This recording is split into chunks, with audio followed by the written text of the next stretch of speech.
let me welcome you to this session. Just myself, I'm Alex Keyssar. I teach here in the politics area. I also teach about history. And my colleague Pippa Norris, who is the Paul McGuire Lecturer in Comparative Politics here and Professor of Government and International Relations at the University of Sydney, and also Director of the large-scale International Electoral Integrity Project. Unfortunately, I also have to announce that Birtukan Deme is not coming this morning. She had an accident where she very badly sprained her ankle yesterday morning, and I tried to encourage her. I offered her taxis, wheelchairs, and various things. Not surprisingly, she felt she just felt that she really wasn't up to it. It's particularly unfortunate because she was the major counterpoint to just listening to the two academics. Birtukan's own is a mid-career student here who's finishing up extraordinary history. She was the first woman to head a political party in Ethiopia. And she's sometimes referred to as the Aung San Suu Kyi of Ethiopia or of East Africa. She's an extraordinarily courageous political actor, and thanks to issues of electoral suppression, among other things, she's in exile here in Cambridge, Massachusetts, after having spent several years in jail, while her 5-year-old daughter was living with her mother. So, and in effect, I mean, she's here because her options were to be here or to be in jail. Her story is quite extraordinary. If you ever get a chance to hear it, it's really, she's much more interested than I am on these matters. But I did my best. One supplement that you will have to us dry academics is the presence of Art Reyes, who is right here, who is a student who is here at the Kennedy School now, and Art is from the Detroit area and actually has worked on voter suppression and voter protection issues. So we're going to try to draw Art into the conversation as well.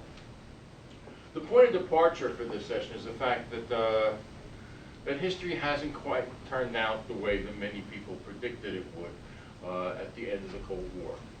I mean, at that point, if you think back 25 years ago, which most people in this room can think back that far, and remember there was a belief that we had come to the end of political history, and that an enormous wave of democratization was sweeping the globe and would lift all boats, whatever your metaphor about waves and boats or was going to be.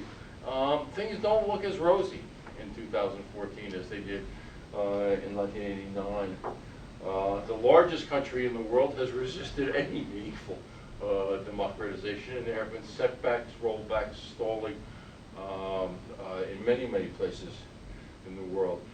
Yet there's one notable feature, which I think requires some underlining about what is going on, is that elections continue to be widespread. Okay, almost everywhere. Really widespread. Look at Ukraine, where they're having elections that, sort of, you choose your own election to participate in. Putin's Russia has elections. Elections are not universally too strong, but they're very widespread, which testifies, I think, the fact that there are so many elections being held tests to the widespread, if not universal, acceptance of the idea that legitimate public authority comes from the consent of the people. And it comes from democratic processes. There's a notion that you should have that sanction, and thus we're going to hold an election. But the fairness and the openness and the democratic content of the elections is all too often open to question. So that you have the form, but not always the content. People who wish to vote are not always permitted to do so. Not all candidates or parties are able to get on the ballot. Some countries have, Iran, for example, and New York State have screening processes to keep sort of non-regular parties off the ballot. If you're ever insomniac, I recommend that you read New York State's election law and ballot access law, which is something like 790 pages long. And if you can't afford a large team of lawyers, you will never get on the ballot in New York. Elsewhere, the absence of a free press makes it difficult for all voices to be heard, and shocking as this may be, corruption has not disappeared from the face of the earth in electoral politics. And it's this which really defines this topic that Pippa and I put together for today, which is about voter suppression, defined very broadly around the globe. I'm going to then now talk briefly about the United States and about the American situation. And then Pippa's in charge of the rest of the world. And then we might call on art. We're going to try to leave plenty of time to discussion. We should be able to do that easily, but the unfortunate fact that that Birtukan also is not here. So this is we finally got everything centered, and we got Birtukan's name spelled right.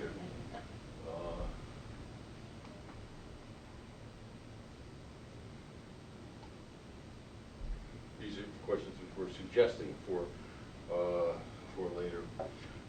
Turning to the United States, let me start with this sophisticated quantitative presentation. This is basically a Google Ngram. I mean, there's nothing. It's pretty low tech, and I wouldn't go to the wall on this. But this is about the appearance in books of the words vote suppression and voter suppression from 1800 to 2000. You might notice a pattern here.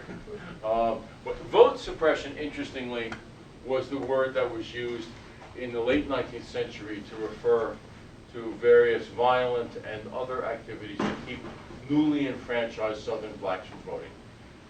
The term was vote suppression, not voter suppression. And so you see a significant increase in the appearance of that word. Then everything kind of goes down and quiets down, and then starts picking up again in the 1990s, and actually it goes berserk after 2000. It goes up even higher. Voter suppression it appears as a relatively new term, and then also becomes significant in the recent period. I think that it's reasonable to talk about the 1990s and really the 2000 election as the beginning of a new active period in the problem of voter suppression. There had long been traditions of dirty tricks. I mean, on both sides of the political aisle, this was not new. I mean, there was, all sorts of stories. Political operatives call up and say, you just leave a message on your phone or before their message machine. Do you know that actually your precinct has been switched and you're supposed to go someplace else, or or people in your neighborhood now are supposed to vote on Thursday. I mean, that kind of stuff was well known. But I think in some respects, I wouldn't want to live or die by this statement, but that the first truly systematic effort in this new wave is what occurred around the disfranchisement of felons in Florida in 2000, where the Republican Party took a list, bought lists from other states, and went through the voter rolls of Florida, looking at hundreds of thousands of names and challenging any name which was the same as a name on a list of felons in other states. That takes a lot of work. But we're talking about hundreds of thousands of names, and matching on, I mean, it's a systematic effort. And it's a systematic effort which they knew, and they had to know, would at most yield maybe 5,000, 10,000 names scrubbed from the list. And it was an attempt. They also were aware, I mean, this is one area where you have a mechanism which on its face could look like a reasonable one. We're just trying to keep people who by law in Florida are not permitted to vote. The problem was they had names, but they did not have any other identifiers for the people. So if your name happened to be the same as somebody as the name of somebody who had committed a felony, then your name was scrubbed. And there were, and that struck me as a real example of voter suppression. It was partisan. I mean, it has to be said right at the outset now. In the current period in the U.S., voter suppression is a partisan issue. The Republicans basically favor laws that make it more difficult to vote. The Democrats are usually on the other side. This has not always been true in U.S. history. If you look over a long span of time, I think the Democrats would show themselves to be equally adept at voter suppression. But in this period, there is a partisan quality to it. One of the lessons, of course, of the 2000 election was that every vote counted. That a small number of votes could actually determine the outcome of a national election. That's an important, that's an important fact. If you could, what was it, 538 votes or something in Florida, you can stop a tiny percentage of people from getting to the polls. You can affect the national election.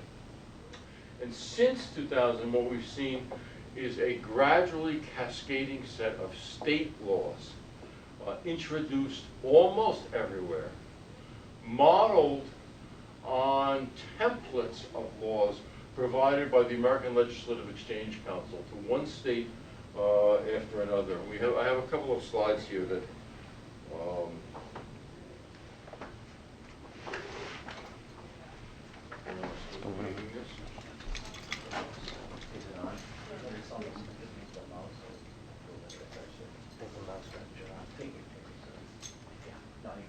there we go.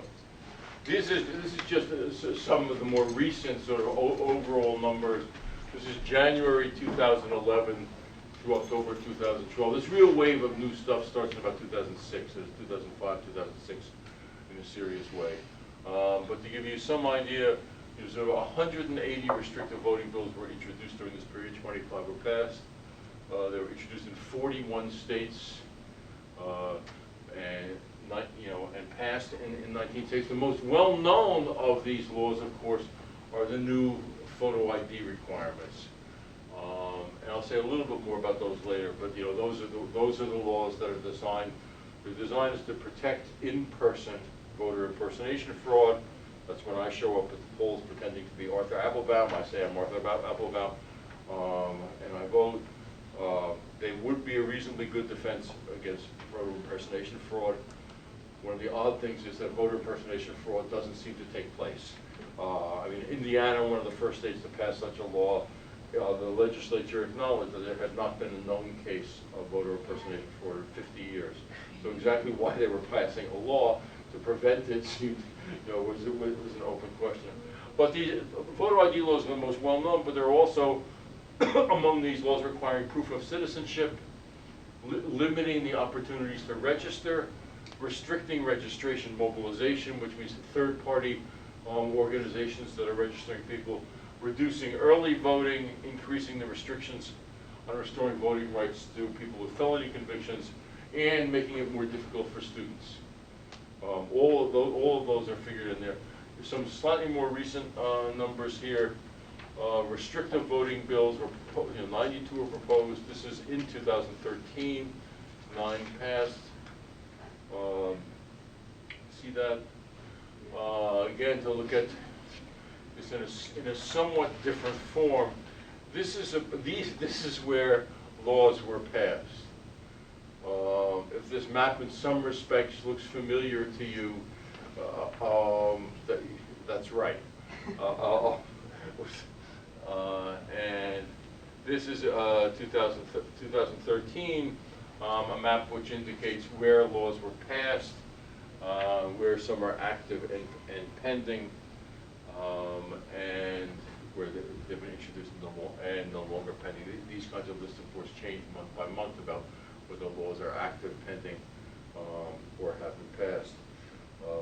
But what you see, what you see just from these very simple numbers is lots of these laws are being introduced. Many of them are being passed, being challenged in the courts in some cases, but they're doing okay in the courts. To anticipate a question, just to sort of, and something we can talk about, a very reasonable question is, what is the impact of these laws? How many people are actually not being able to cast ballots as a result of these laws. And the definitive answer I can tell you is that we don't know. And it's a very tough thing. Pippa and I were talking about this yesterday. It's a very tough thing to measure. Given that, say, in any given election, think about the 2014 congressional elections which are coming up. If it's like most other congressional elections, there will be a turnout of about 36 or 38%, which means that 2/3 of American voters are not going to show up.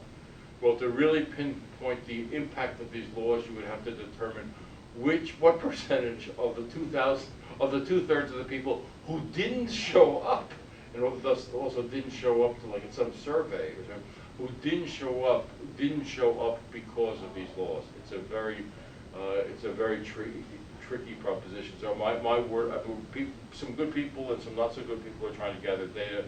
My advice to you is that any claim that you see that says they're having no impact or they're having an enormous impact, regard with tremendous skepticism.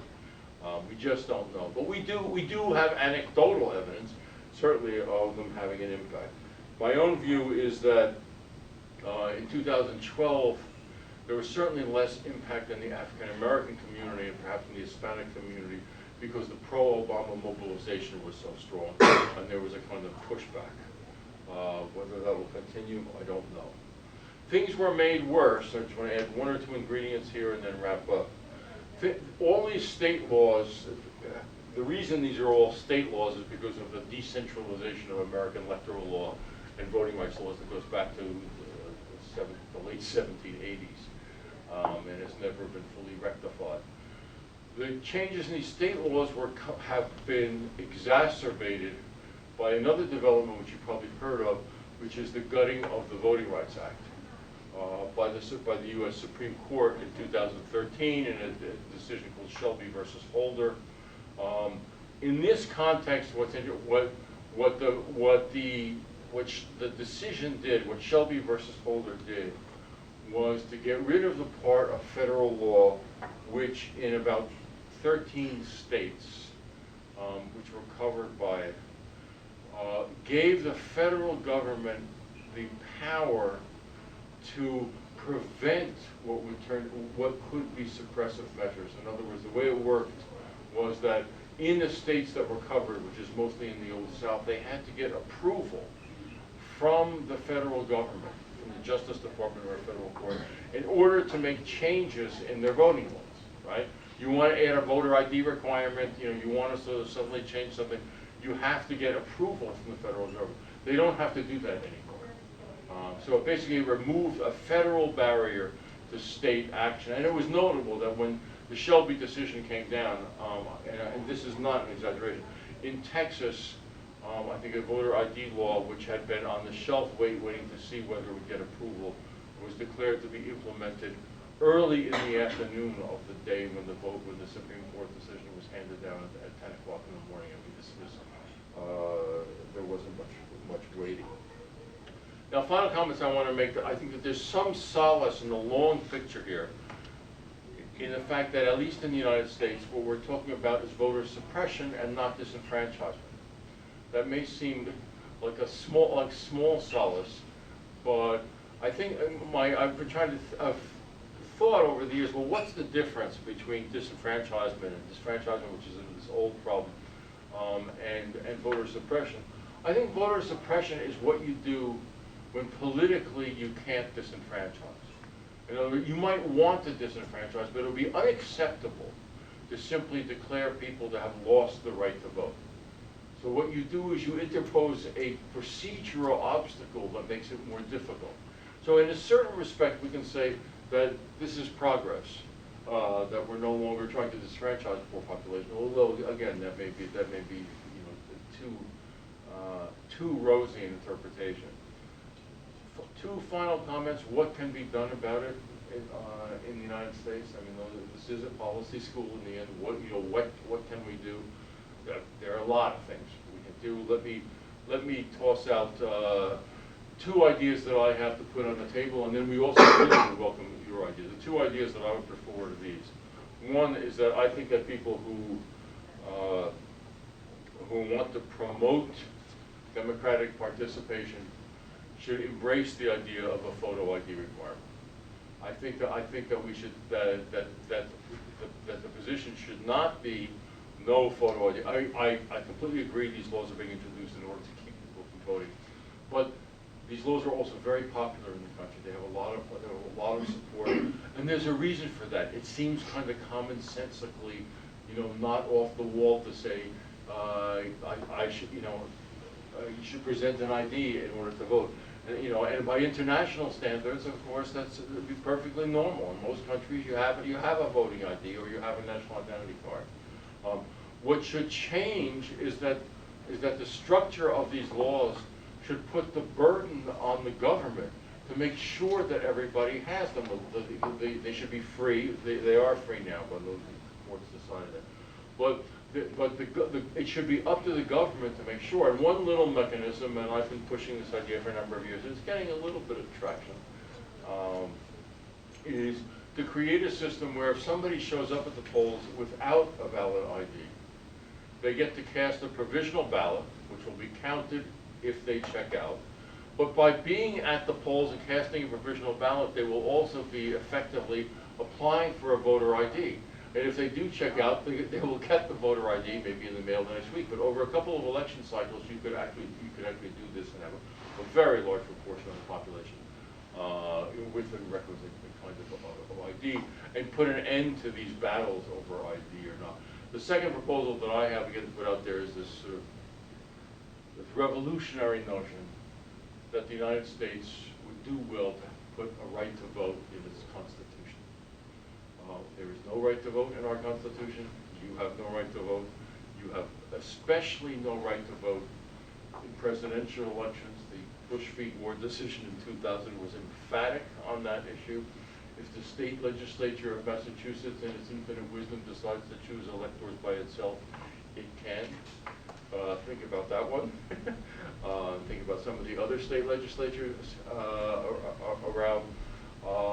And having a constitutional right to vote would, I think, also change the legal dialogue around many of these other procedural laws that are being passed, because it would make it more difficult for a state to burden a right that is a fundamental constitutional right. So that's, as best I can figure out, then in short form, the U.S. story. The U.S. being half the world, I will hear the U.S., and then Pippa will deal with the other 197 countries. Yes, in the same time, in 10 minutes, so 198.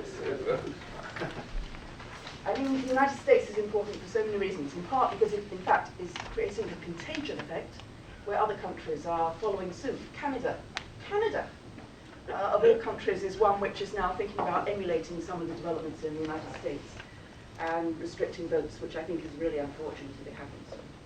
So what I'd like to do, if we can get this moving along, is a number of different things to think about the next area.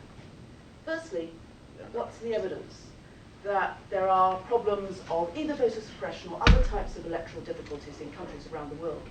And the trouble is, as Deb knows very well, there's a lot of sources of evidence on issues such as voter suppression, freedom of the press, levels of democratization, but none of them are quite right for what we need to get at, I think, in the real problem of electoral integrity. I'm going to give a little bit about what the concept means, and electoral integrity is a bigger concept than simply voter suppression. Voter suppression is one aspect, but there are many other problems. And then give you a little bit of the new evidence that we've developed in what's known as the perception of electoral integrity, and we've now developed it and we've given it out. This is the second version of it, and it's an attempt to essentially develop something which is rather like polity, looking at patterns of democratization, or freedom of the press, but really applies it to understand where an election does or does not, in a systematic way, meet international standards. And it's new evidence, and we're developing this as we go along, but it's really taking off as a major way of thinking this through. So firstly, why gather new evidence? Well, we all know that the problems are there, and of course the United States, since 2000, things have got worse. But just think about so many other countries which there has been a problem and it's really destabilizing. Think about Kenya, for example, and the violence which occurred in 2007. It's not just the number of deaths and the amount of violence, but the problems of destabilizing that country's economy. Think about the problems which have been going on in places like Thailand, And again, a state which was moving along, was never a perfect democracy, but nevertheless has been breaking down. So disputes have major problems. And a book which I've got coming out in June in Cambridge basically looks at the impact where people believe that the election's gone wrong. It has an impact on confidence in all elected authorities, such as parties and parliaments. It has an impact on confidence in governments. It undermines turnout. And it also has a problem in terms of catalysing conflict and violence and a variety of other issues in, particularly in fragile states, in countries, for example, which are having their first elections after peace, such as the DRC. So we really need to have good evidence. Practitioners need it in order to evaluate what they're doing. There's a tremendous amount of efforts by many agencies, IFES, International IDEA, UNDP, OAS, to really strengthen the capacity of countries to have elections. But how do they know whether they work? How do you know whether, for example, training EMBs, election management professionals, really helps? Or whether you should intervene, for example, to bring more women into politics? Whether you should try and change the campaign finance laws or change things like voter ID?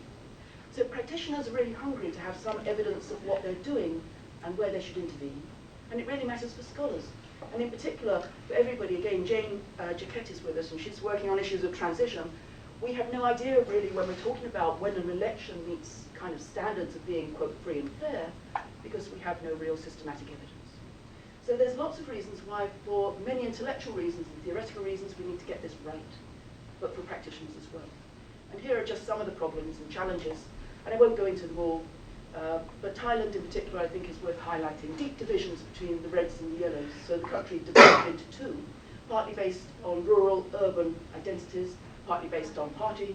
Inconclusive results. As a result, only 90% of the districts could actually have polling, because in those other ones there were protests and people couldn't get into the polling station. And then the Constitutional Court intervened and said that election does not stand. And now, of course, the Prime Minister has had to stand down for other reasons. So you can easily see how even a small issue in an election, for example, running out of ballot papers, not having identity ink that works, or having other technical challenges, can really destabilise many other aspects of countries. So what's the evidence that we need to collect? Well, again, Deb is with us, and Deb has gone through in her classes some of the causes and measures of how you actually work out when there's fraud and things like that. So all of these are attempts. Observer mission reports are very common. OAS will send a team into a country to observe an election in the last period. That's fine, but nowadays, of course, CIS and other organizations are also, if Russia and China are observing elections, they'll issue a report. As a result, these reports have much less impact, because basically you just invite your friends. News media, great, but of course, if it goes wrong, they'll cover it. If it goes right, sorry, they're not interested. Indices of democracy are great, but you cannot assume that even in a long-established democracy it gets its elections right for all the reasons that Alex has said. We've got problems of public opinion polls. Again, we're using those in many countries. I've been expanding the World Values Survey in the MENA region, for example, in many countries in the Middle East. And we've asked people about their perceptions, but they may be right, they may be wrong. In particular, in a country without a free press, you might think the election was great, even though, in fact, there are major flaws. So all of these are problematic. Forensics is another great technique, which Walter Niebain is working on, where you look at the actual results in polling stations, but that's still, we haven't worked out exactly what the right identifiers are, and we're still arguing about the nature of that. So what can we do? Well, this is the challenge that we had. Unfortunately, ARC gave me a lot of money, so I was able to use it for a 6-year project, which is able to look at this. First, we have to get our concepts right. And again, Arthur is probably going to contest this. But for me, electoral integrity is not about my view of democracy, or human rights, or electoral integrity. It's not about Alex's view, it's not about Arthur's view. It has to be based on the international community. It has to be based on the things which are written, which are agreed, from the General Assembly to regional associations. So it's about the things which are down in international documents. Things like the General Declaration of Human Rights, global norms, in treaties, protocols, and so on. Now, that does give us a problem, in the sense that often they're very vague language. And going from that language to something that you can measure is really challenging. And some of the things I think are really important about electoral integrity aren't even in that language. For example, campaign money, campaign finance, nowhere other than a small convention on corruption is it there. So we're still pushing at those, and part of my project is also trying to advocate some norms, as well as saying that the most consensual aspect that we can really agree on is at least the international norms. And it's not, again, an American view or a European view, it's what the UN and other agencies have agreed on. So it's something that we can work with, and it applies throughout the electoral cycle. We often think of fraud, that's how it's talked about in America in particular. We think about suppression, but we don't think about all the acts that lead up to that election. So we said, okay, we can then take all the different aspects and try to measure this in ways which are interesting. And it's got a complete cycle. So we want to be able to measure each of these aspects, the electoral laws, the electoral procedures, the boundaries, etc. For example, Singapore. The actual election itself is honest, transparent, and well administered. The problem is, the law is so skewed that the ruling party, the PAP, is going to win whatever we do. And the same, I would argue, in many of the issues actually currently going on in America. We take our eye off the ball of the real problems which are going on by arguing about false problems like voter fraud. The real problem are things like money in politics. The real problems are things like gerrymandering and the partisanship of the local officials and the lack of capacity of local officials to run an election because they're not being trained. I mean, these for me are major scandals. And again, by putting it into an international comparison, you can actually see that some of the things which are there are in some ways red herrings. Oh yeah, well, great, that's fine. It's an electoral. That was cute. Yeah, it's very cute. Okay, so how do you measure it? So what we do is we develop a new expert survey. Expert surveys are very fashionable. Everybody's doing them all the time. Transparency International and a variety of other organizations. And we're trying to cover every election in every country around the world when it occurs within a month of having an election. So it's very ambitious. So far we've done about 70 plus elections, but now we're running through for the next year. Every country except microstates, because we can't find our experts in places which are really.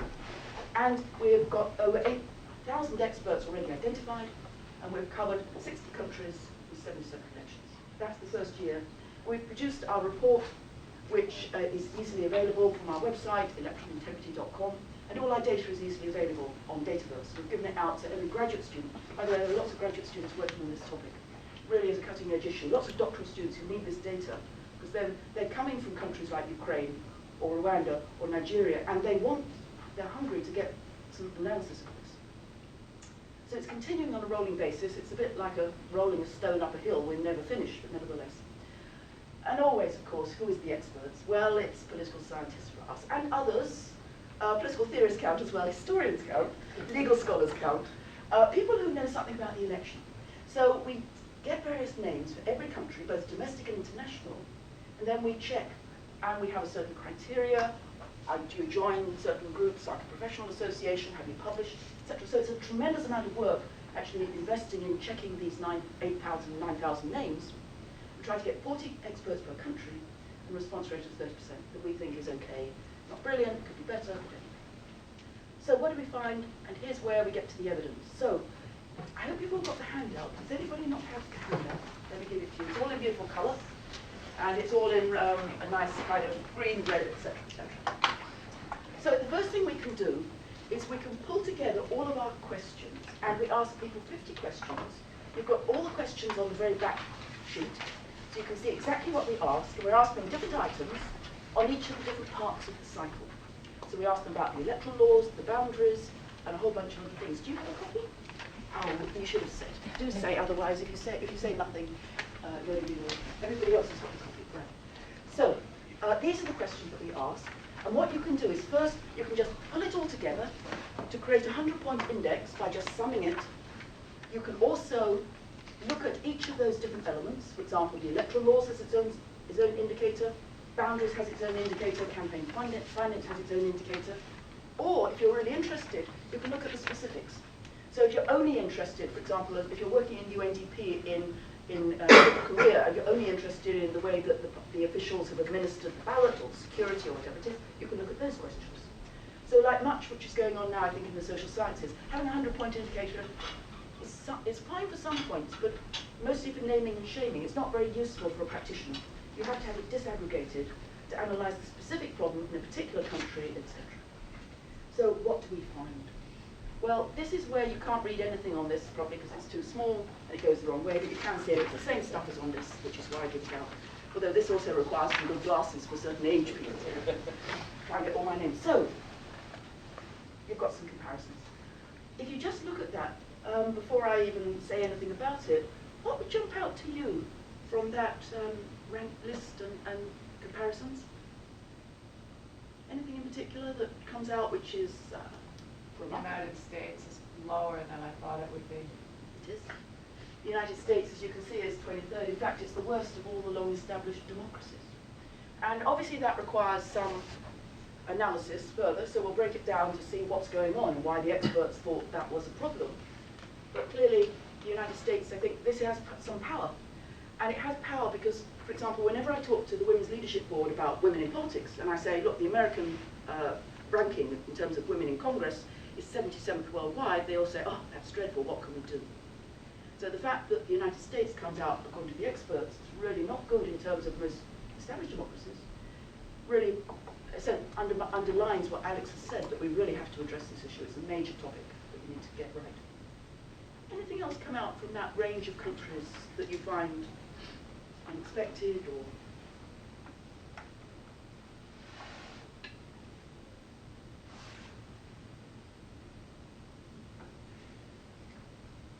Rwanda is much higher than other African countries.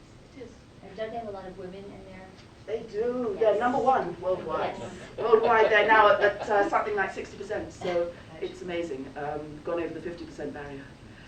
Now, the interesting thing about Rwanda is they have all sorts of other problems in terms of a one-party state, in terms of issues of intolerance and lack of freedom in many, many regards. But according to this, and I don't know how accurate it is, but it's also true in our World Values Survey, where I also carried out a survey in Rwanda, the public agrees with the experts. They both think those elections are right. Now, fortunately, by being able to repeat this, we can then have a little bit of replication. If we do this again, we find again that Rwanda comes out high, then, you know, that says maybe they're doing quite a good job, at least in administering elections. If not, it could be the particular expert we picked, or a variety of things like that. So how would you solve, it's a very hard problem to solve, but I would guess that if your party loses, Yes. you're more inclined to find fault, even if you think you're being as objective as possible. And in some countries, it doesn't matter because it balances out. But in other countries, the academy is more or less aligned with the ruling party. How do you address that? Well, we do ask people about their, if they voted, and what their party was, who they support. So we can look at our experts by a variety of things, their age, their gender, their background, their domestic, international, and of course whether their party is. And the good thing is that when I looked at that, and we also asked people about their ideology, that doesn't come out as a significant predictor overall.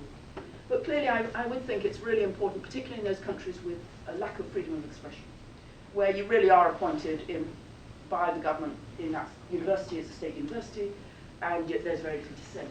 So for example, Korea is much higher than I would have thought. Yes. Oh, no, and maybe that's it's because right. there's an alignment between the academy and the... Well, actually, there's a good And the explanation for that. establishment, yeah. It was quite interesting. So we produced our report, and we published it, and the first version of my press release said, isn't it interesting, South Korea, the Republic of Korea, is really doing very well. Immediately, all the opposition became very angry, and it became a big thing in the media there. And the reason was that the election itself, we do think, was actually done quite well, but after that, there was a big hoo-ha, a tremendous scandal about the government using the internet and government officials using the internet in favour of the governing party. But this only came out after we'd done our survey. So we basically had to explain this is a snapshot. It's done 1 month after each election. And again, think about a Watergate. We couldn't have anticipated a Watergate. That happened well after the election. The election itself would have been seen as quite good by our standards. So you have to take it as a snapshot at one point in time. On the other hand, you also want to capture the material when it's fresh. There's no point doing it too long afterwards. Where there's a controversy which is ongoing, as there are in a number of countries, then the picture is going to be more polarized and more muddy in what you get. If we did it today, I think Korea again would perhaps be much lower than it was at this. Pippa, Thailand is not on the list. That's right, because we're doing it. We've done it actually, but this time, not last time, right? Because Thailand seems to be a case of exactly a case of what Arthur is talking about, right? Where the where the urban professional classes are all on one side and against the government. That's right. And 40 experts. I mean, you can't have. There is no sampling mechanism. There is no universe of experts. So you're dependent upon the expertise that you have. So we always try and have domestic and international. Now, to some extent, you might think that could balance it in some ways, because the internationals might be less partisan. On the other hand, the internationals have their own biases, obviously, particularly if they're not living in that country. So you're always faced with this challenge if you've only got 40 people and only 40 experts. But the amazing thing is, I mean, we've done Thailand because it's 2014, and that's our current wave. But one of my PhD students at Sydney is working on that. He's been teaching in Thailand, so he's got an interest in that, and he's been writing a lot of blogs about it. But we do think that our results in Thailand come out fairly right in terms of where things are. And it's close, in fact, to Cambodia, which is right at the bottom, and Malaysia. And the fact that both of those were right at the bottom also creates a tremendous amount of attention in the media, because immediately the opposition picked it up. In a country where you can say a Harvard study, a Harvard-Sydney study, showed that we were close, and what they said was, Anwar Ibrahim said, he said basically, well look, we're right next to Zimbabwe, this is bad. This is not where we want to be. And immediately all the media took it up and so on. So in a lot of the countries that are low, they take note of it. Where you're high, you think, okay. Are you going to do it in India? Of course, absolutely. And so a month after every election, you can be one of our experts. You can fill it out and see where we are. And indeed, what we're doing for India is quite great, because we're going to work with SOAS and Lawrence Sayers, who's going to do a sub-Indian analysis. So he's got a whole bunch of experts in states. So for the first time in one country, he's not got every state, but we're going to take 6 states and have 40 experts per state in the most populous. And then we can do some marvellous things, controlling the culture, controlling the and within the country, Brazil and Russia and other federal states are great. And also the United States, it'd be lovely to have a state comparison. So there are some things. One thing you haven't mentioned is Cuba, for example, comes out very well. And again, what that says is maybe it's not simply, in the West we often feel competitive and candidates and one-party state can't be good. Not so. You can still have an election which works even with limited party competition because of all the other dimensions which are going. So just to highlight, what you need to do is go to the second and third page, and I'm going to sit down and basically say, well, these are some of the things we found, and we'll leave you to have a look at it. But what you can do here, this is again a traffic light system. So you can say, well, we've got to diagnose what's going on in the country, and you can take any country from the top to the bottom and go right across and say, so what is the areas of weakness, and what are the areas of strength? And again, if you look at this, for example, this is the United States, which here, boundaries, absolutely, gerrymandering boundaries is scandalous. Of course, we come from Cambridge where it started, but it's still bad. And we can see also campaign finance was seen by the experts as 2 real weaknesses. And we'll see about voting processes are not particularly good. So you can use it to diagnose, and you can use it to name and shame, and you can use it as a practitioner to say, so if I'm going into that country, and I really want to help Armenia with their elections, or Angola, or Belarus, what should be my priorities? And all the different things I need to work on, what are the things which I can say are doing really well? And I think also, by the way, in the International Development Community, praising the country when it does it well is very powerful and really encourages others to say, look, if Rwanda, for example, really is doing that well, how? How do we learn the best practice? And best practice lessons, as you know, are really one of the best things you can do in any country. So to conclude, we've got a discussion. Alex has told us the problems of the United States, which are polarizing and getting worse. And also I want to ask you, Alex, why, in particular, you think it wasn't just Gore v. It wasn't just 2000, it wasn't just Florida, why this has become more polarized. But what we thought we'd have is basically go around the table, and everybody can just say who we are as well. And here's the question that we thought we could start for our discussion, which is, so what's going on in the US? Where would you prioritize any sorts of issues? And when you're thinking about other countries, and again, we've got people who are very familiar with other places around the world, whether it's Latin America, whether it's Southeast Asia, and so on, what would you think that you would recommend to be done to really improve the situation? And why don't we just start by just going around and just saying who we are before we into our discussion? Harry, do you want to just say? Hey, I'm Arif. I'm a Kennedy School student graduating this year. I'm from India, and I don't think I'm in a good place to comment on US elections, but definitely can talk about India. And we had the results of the general elections last night, and it was the election commission enjoys a very high level of trust from people and experts in general in India. There are definitely flaws, but the thing which came out of this election is campaign finance, which is perfectly legal. So the party which won, the coalition which won, by rough estimates has spent $5 billion. $5 billion US on the election in the past 2 months, which for a country like India is a lot of money, but it's not illegal. They could have done it to the capital campaign, and then we could go home.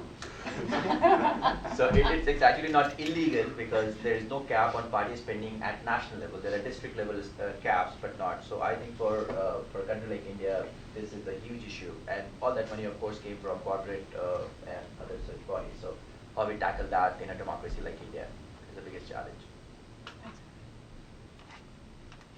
Okay, I'm Dan Raycove. I'm in the State Department working in the Foreign Service. One question I had, though, Professor Norris, is I feel like if one single indicator of the survey is off, then the entire election could be illegitimate. I mean, say there's only one candidate, then the fact that they're not threatened by violence at the polls, and so it's hard for me to exactly numerically rank these simply on whether they check the box yes or no and X number of things. So how do you kind of answer that criticism? It's breaking a chain. So any one break, the whole thing falls apart. And this again goes back to Andreas Schedler's notion of what the election and how it can go wrong, which is again why you have to take account of all those different parts. But you don't have to take our 100-point index, that's fine. Take the particular aspects that you think are important. And again, it can be campaign funding, or it can be voter suppression, or it can be the electoral laws. And that's the issue. So it's normatively, we do offer a vision of what we think is right for an election, but you don't have to use it. You can pick any of those items you want and re-aggregate them the way that you like. I'm Eve Ross. I'm a graduate with an MCP from 1975, and I'm a lawyer. And I worked for the Obama campaign on the voting rights issues. And at a very low level, right at the lines, you know, making sure people could actually get in to vote, not so much at the policy level. And the most important problem from your experience?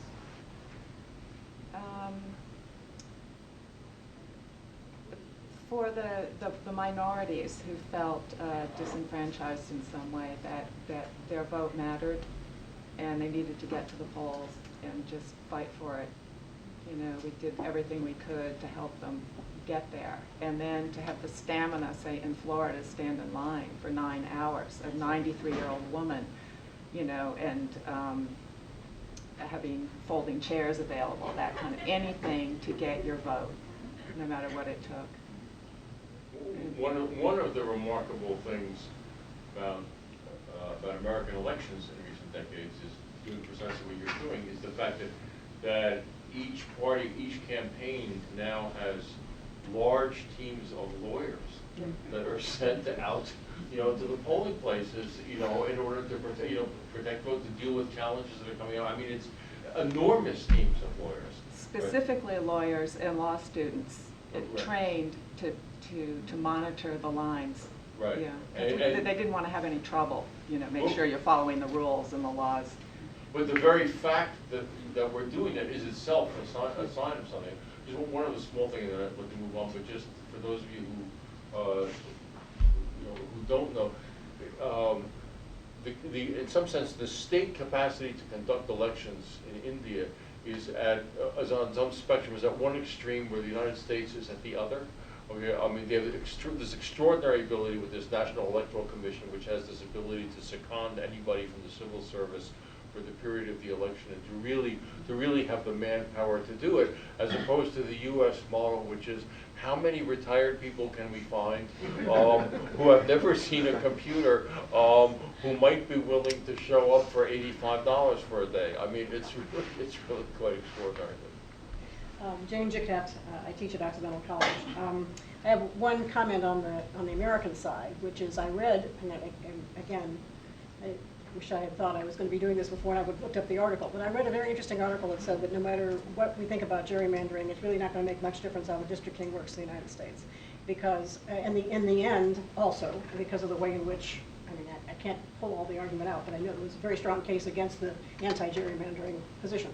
The article said that the presidential elections will continue to be won by the Democrats, and that the Senate and the House will continue to be contested very strongly by the Republicans because of the way in which our system is working, which now is not only about gerrymandering, but is about where people live and where people are moving and all that sort of thing. So there's just there must be something to be said about that. But I didn't really want to talk about the United States. I just want to say that and go on to some question I had, which was in looking at Chile and Venezuela. Both countries have some very severe problems, and I don't know what category it falls in terms of the way in which votes are counted. Not votes are counted meaning are the ballot boxes stuffed, but the way in which the system is weighted toward the party, the incumbent. In the case of Venezuela, the incumbent party, and in the case of Chile, it is this binomial, or what it was called, system. And I don't know where that comes here, but also I would think it's a flaw that they share, and I couldn't find any place where they were even close together on the numerical scale. So I was sort of wondering how well what you're doing about that particular kind of variable.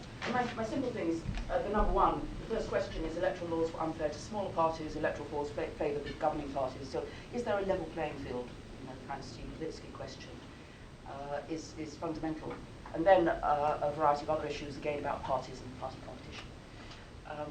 But I mean, the Chilean electoral system is they asked us to comment a little bit about that. It's so complicated to understand, and I know they've talked about reform when Bachelet was thinking about those issues as well. But clearly, again, it relates back to Dan's point, which is that you can get one issue, which is really problematic, hidden away, technical, because people don't understand the system, and then everything else that follows goes wrong, or is not open, it's not as competitive or fails. I'm Deb Hughes-Howard, I teach here, and I'm interested in the numbers part of it. I have two particular things. One is, having come here not from the US, the Electoral College always struck me as a very odd way of doing things, and still does. In terms of what's a current issue, the relaxing of campaign finance laws strikes me as being quite worrying. I'm Arthur Applebaum. I teach political ethics and other oxymorons at the Kennedy School. Bar none, I agree with Deb, the most important problem is campaign financing, but we're not really drilling down on that. On the voter suppression thing, well, one thing I find so striking is there's such a clear argument, and the rhetoric of this argument is not being introduced, which is, suppose, just grant that we, Stevens' line from, I think it was the Arizona case, and look, it's an empirical question, says Stevens, right, which is why, so let's grant it's an empirical question, we've got this trade-off, a little bit of fraud, the more fraud you allow, the more participation there is, and just suppose that we don't, there are two policies we can have. One is allows 1% fraud, the other suppresses 1% of the vote. This is a no-brainer, because by hypothesis, these two policies distort the election equally. In the one case, no one who is entitled to vote was suppressed. In the other case, 1% of voters were suppressed, a huge violation of their political and civil liberties. So it seems that if you are balancing these two things, it's clear what the answer is. Then introduce some minor facts, like there is no fraud, right? And then, so I don't understand why it is that this, what strikes me as just a killer of an argument, isn't actually front and center. Rather, people argue about the facts, right? As opposed to arguing, look, even granting the facts most favorable to you, it's still a no-brainer. I agree with you. Yes. An interesting little footnote to this about something which happened, I think it was in about 2005, which was in a court case on voter ID. I think it was a voter ID. A part of the rationale, which had clearly been argued by people who wanted voter ID, and it was repeated in the court's decision, said that having these laws was necessary because otherwise people, basically the mainstream respectable people, felt disenfranchised, right? Felt disenfranchised. And I wrote the most vituperative blog I've ever written. Feeling disenfranchised is not the same thing as being disenfranchised, right? And that you could, and it was a twist of a word to give it a moral equivalence, right? If you know, if we're not going to regulate all those poor dark people over there, then I feel disenfranchised. And it really was an attempt to get an equivalence of exactly the sort that you're talking about. Nancy? Nancy Sharkey-Fox. I'm a graduate of the mid-career program in 2003. I studied under Professor Keyssar and became very interested in voting rights. I sort of from two extremes. My closest friend is works for USAID in Ukraine, and she was involved in not as a part of that, but during the Orange Revolution, the monitoring elections in Ukraine. And it's so dichotomous now because it was such a strong movement. And I'm interested in how countries just lose that faith in government after having worked so hard for something in the not so distant past. And I'm also from rural Vermont. I work here, I should say, at Harvard, but I live in rural Vermont, and am just interested in registering people to vote, encouraging people to register, which seems quite intimidating to the regular, normal, rural American, and perhaps in urban environments as well. Intimidated? The volunteers show up and they feel offended, or? No, not the volunteers. I mean, the people. Well, people Why is it are intimidating? generally, they just, they think there's some heavy test that they'll have to do, or some, evaluation of their intellect to vote. Hello, my name is Cecilia Munoz. I'm from Argentina. In fact, my husband was the one who started here at the school. He was running late, I guess he had a meeting with the professor. And I'm outside of politics, but he took your course.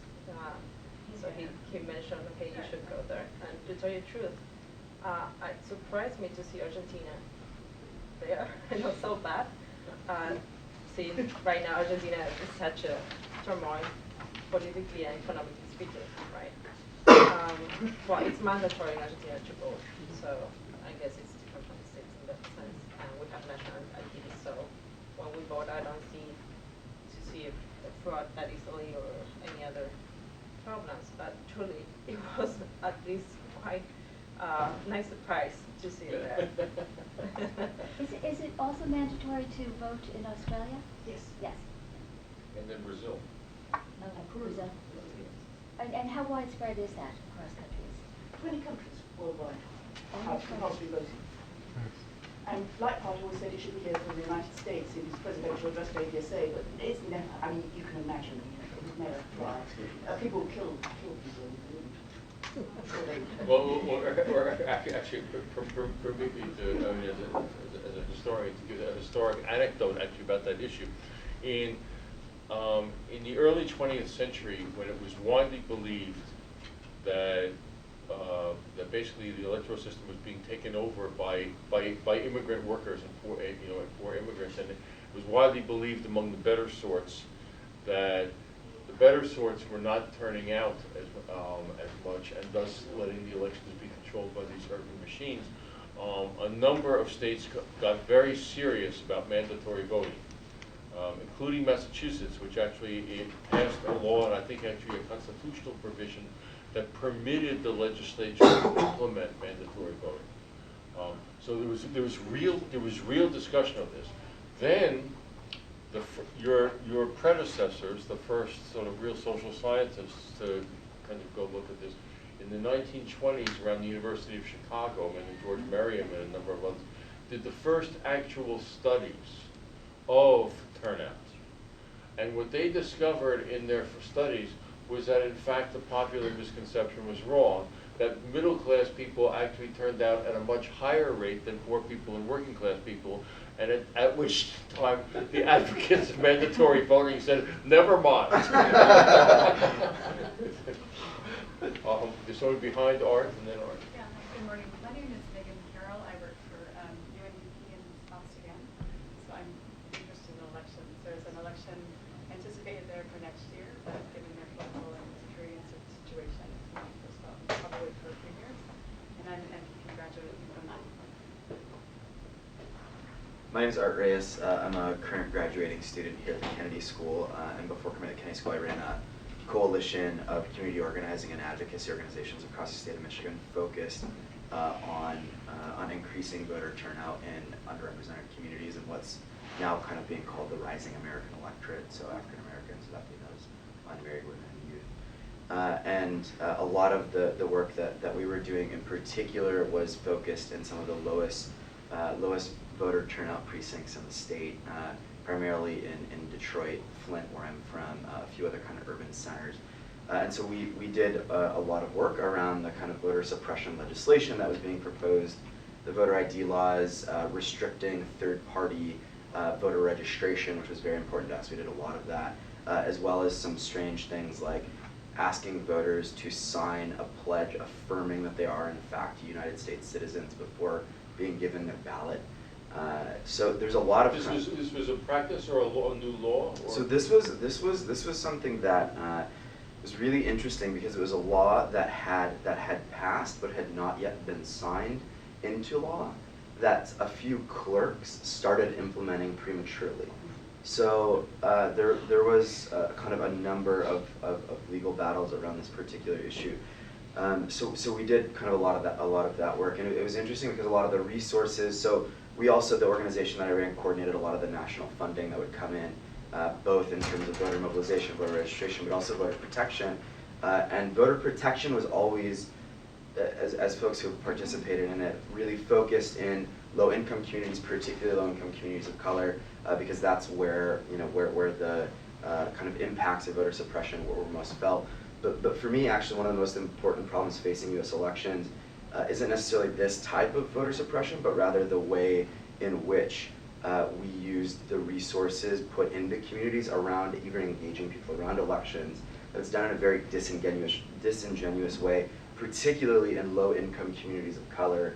And I think that has a significant impact on the likelihood that poor voters show up to the election. After the work that we were doing, I came to really believe that in a lot of the communities I was working in, it was a rational choice for poor people, for poor voters not to vote. And I think if you look at the numbers, like the last presidential election, people making under $30,000 a year voted at right around 40%, and people making over $75,000 voted around 74%. So you see this kind of huge swath of low-income voters that are not voting, and I think that the way that they're engaged actually contributes quite a lot to that. So I think there's an interesting kind of, in the world that I was working in, where resources like flooded into poor communities around these types of voter suppression, but when it came time to make decisions around how you'd be engaging and investing in the communities that you would actually do voter turnout in, that the kind of cost per voter turnout is significantly higher in low-income communities. And from politicians' campaigns and also these big kind of voter mobilization efforts, it's deemed kind of not cost-effective to focus, and so it's done in a very disingenuous way that I think over time really erodes, the incentive to even participate. So it's we want to protect your right to vote and goodbye. Right. I mean, we want to make it possible for you to vote, but we will not in any way respond to your issues. I mean, essentially, right? I mean, we did a series of community meetings to really dig in on this issue in the lowest voter turnout precincts across the state, and like the sentiment, it was really interesting because a lot of the sentiment was like we understand the way it works. Like if a politician who's running for an election shows up to our community, it's likely a couple weeks before an election, maybe at our church or community center, say a lot of lofty promises that we know are never going to come true, and then they leave. And then, and particularly because Michigan often is a targeted state for national resources, there will be every 4 years, every kind of important election, huge efforts kind of sweeping into poor communities where they're kind of leaflet and hire a bunch of volunteers to do things. But then that infrastructure is not built. It's very shallow, and it comes into communities and then leaves, and they don't see it again for 4 years. And so there's never any kind of consistent presence of real civil society there, really focused on developing leadership at that level around elections. And so it's seen as like, this is, we're not actually being engaged in a serious manner. We know the things that people are saying about the reasons we should vote won't actually come true, so why bother? And that sentiment came up over and over again in a lot of these efforts that we were coordinating and trying to work around those issues specifically. Sarah Cromer, I graduated the mid-career in '83. My apologies for coming so late. I got caught in a uniquely Boston thing where I got here and discovered I couldn't come with my suitcase and backpack from the airport. I had to figure out where to stow them. I should have thought of that. But at any rate, my background is very similar to Eve's. I'm a lawyer and also did a lot of the grassroots Obama campaign work, but I also, prior to coming to Kennedy School, I've been involved in voting rights litigation with the League of Women Voters across the country back in leading up to the '72 election. And among the things that we were concentrating on in a series of lawsuits in different jurisdictions, a lot of them in Illinois, were the fact that the boards of elections act like they're born 3 weeks before the election. Oh my God, they have a crisis. And what are they going to do? And how are they going to find people in the community to train? And they're going to put people on these 20-hour shifts because they won't split it in two and pay you very little. They don't run like a government organization that is in business and has one job to administrate elections and do it fairly and on an even keel. And that was our focus, and we were in the places we did it back then. We were getting, we were able to win some suits where we were just trying to force them to administer the elections fairly and not as a crisis. Oh my God, there's an election.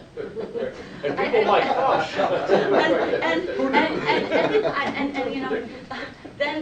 Then they dropped the ball on that, whatever, we went on, and I've never seen anybody else kind of just come at it in that way. But, this should be running right just the way, shall we say, the Veterans Affairs should be running right, or healthcare should be running right. Yes, you may have real crises, but you fix them and go on. You don't have them come up. Well, one of the things is that Kennedy School does not actually do that much in terms of training electoral officials. And it's a tremendous area which could well be taken on. Obviously it helps if you have a more professional and less partisan group of officials. So there are structural things, but again, I think executive education amongst those groups might be something we could think about. There are some other places that have started to do Yes. some of these training Pippa. programs. George Washington. And they were trying to work with American University, I think, for a while. But it's, but I think my impression, a little more than a slightly informed impression, is that things have improved since then in some states. There's some states that, like Minnesota had a very good Secretary of State for a while, a guy named Mark Ritchie, and he really tried. But in general, it's election administration is not thought of as a respectable profession, right? It's sort of, in a lot of places it's been a kind of dumping grounds for people, and doesn't seem to be much to do except for oh yes, there's an election. I mean, I lived in North Carolina for a while, and there was a scandal one year when it turned out that that the local election officials knew so little about the law that they were trying to arrange the fact that they were actually trying to equalize the number of voting machines per person. They were trying to take pressure off the voting system. But so what they did was they actually changed the boundaries of electoral districts, which of course they had no constitutional right to do. Producing something from Arthur. So what are the opportunities and constraints on federal legislation? Should there come a time when you could actually pass laws in this country at the federal level? Is the constitutional setup so strict that there's very little opportunity for federal uniformity, or are there opportunities? There are plenty of opportunities. Okay. There are plenty of opportunities. I mean, to be honest, we would enhance those opportunities if we had an amendment, a federal amendment for the right to vote. but the opportunities, I mean, part of the Constitution says Congress can actually determine the manner in which elections shall be held. The opportunities for state elections are smaller, although by invoking, I mean, there are lawyers in the room who know more about this than I do, but by invoking the Equal Protection Clause and the Due Process Clause and the 14th Amendment, there are ways to get involved in those.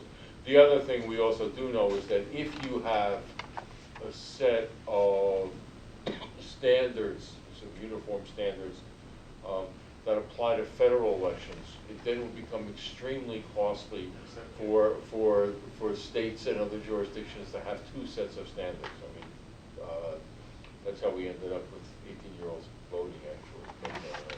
I mean, the Help America Vote Act did try and at least get at some of these nitty-gritty things and tries to bring in some money into it, but unfortunately it went often into technology, not into people.